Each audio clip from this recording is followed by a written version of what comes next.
अस्सलाम वालेकुम फ्रेंड्स। हमने शेरदिल को रानी से बिल्कुल अलग कर दिया है। पहले तो हम कभी कभार रानी से मिला देते थे ताकि उसका वो ये दूध पी ले, क्योंकि रानी के थन खराब होने का खदशा था। तो अब क्योंकि उसकी सेहत काफी खराब हो रही थी, क्योंकि रानी खुद भी प्रेग्नेंट है, तो शेरदिल तकरीबन 5 माह से ऊपर का हो चुका है, उसने काफी माह का दूध पी लिया है। तो अब हमने इसको बिल्कुल अलग कर दिया है और इसको हमने नवाब के साथ रखा हुआ है।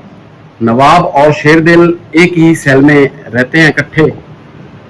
ये देखें, दोनों में काफी दोस्ती भी हो गई है और ये एक दूसरे को कबूल भी कर चुके हैं। शेरदिल इसके साथ बड़े सुकून से यहाँ पे खड़ा रहता है, क्योंकि शेरदिल की माँ अब उसकी जो सेहत थी वो काफी कमजोर हो रही थी। तो हमने सोचा कि अब इसको अलग करने का, अलग बांधने का वक्त आ गया है। तो पहले कभी कभार ये हमें बहुत तंग करता था जब ये हमने इसको शुरू में बांधा, लेकिन अब ये काफी स्टेबल हो गया है। हमें शुरू में इसको बांधना पड़ा, जैसे कि आप देख रहे हैं कि हमने इसको बांध के रखा हुआ है ताकि ये अलग रहने का आदी हो जाए। शेरदिल तो काफी मुतमिन हो गया है, वो अलग नवाब के साथ रहना शुरू कर दिया उसने। लेकिन जो रानी है वो थोड़ी बहुत बेचैन रहती है और अक्सर इसी शेरदिल की तरह मुंह करके खड़ी रहती है, और खुराक और चारा वगैरह भी उसने खाना थोड़ा कम कर दिया है। इस वक्त भी वो बेचैनी की कैफियत में, मैं आपको दिखाता हूँ। जो रानी है वो शेरदिल की तरफ ही मुंह करके खड़ी रहती है। वो अपने बेटे की तरफ देखती रहती है कि वो कहाँ चला गया है। हालांकि बिल्कुल साथ साथ खड़े हैं दोनों माँ बेटा, लेकिन बेचैनी की कैफियत में रहती है ये रानी। जाहिर सी बात है कि ये उसकी औलाद है, तो अपने बच्चे को वो मिस भी करती रहती है। हमने उसको बिल्कुल साथ रखा है ताकि ये एक दूसरे को देखते रहें, ज्यादा बेचैन ना हो। लेकिन फिर भी रानी उसी को देखती रहती है। इसने थोड़ा बहुत खाना पीना भी थोड़ा कम कर दिया है। आहिस्ता आहिस्ता हमारा ख्याल है कि ये रानी बिल्कुल ठीक हो जाएगी, क्योंकि मजबूरी ये है कि अब इसकी सेहत डाउन हो रही थी। तो इसी का ख्याल रखते हुए हमने शेरदिल को अलग किया है। लेकिन शेरदिल पहले तो बहुत तंग किया है इसने हमें, यहाँ पे अलग नहीं रह रहा था, इसको थोड़ा बांधना पड़ा। लेकिन अब हम सोच रहे हैं कि इसको भी हम नवाब की तरह बिल्कुल आज़ाद छोड़ दें।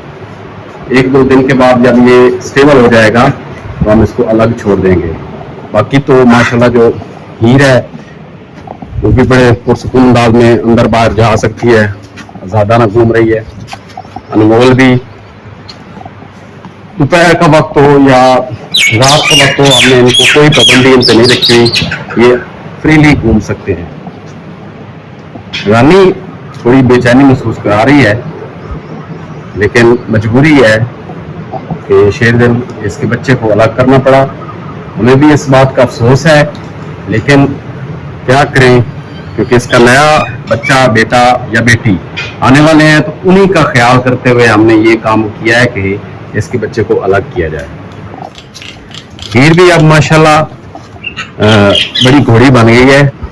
ये हम बछेरी खरीद के लाए थे, उस वक्त तकरीबन ये साल से इसकी उम्र कम थी, लेकिन ये अब 2 साल से ऊपर की हो गई है। तो अब हम इसको भी क्रॉस करवाएंगे जब ये दुआ लग गई, या तकरीबन 3 साल की उम्र में हम इसको मेट करवाएंगे। अभी माशाल्लाह इसका और कद भी बढ़ेगा और जिस्मानत में भी ये काफ़ी बढ़ेगी। तो हमें उम्मीद है कि ये बहुत अच्छी और खूबसूरत घोड़ी बनेगी। इस पर थोड़े थोड़े चेबे भी हैं, चेबेदार नुकरी ये घोड़ी है। शहताज की ये बेटी है।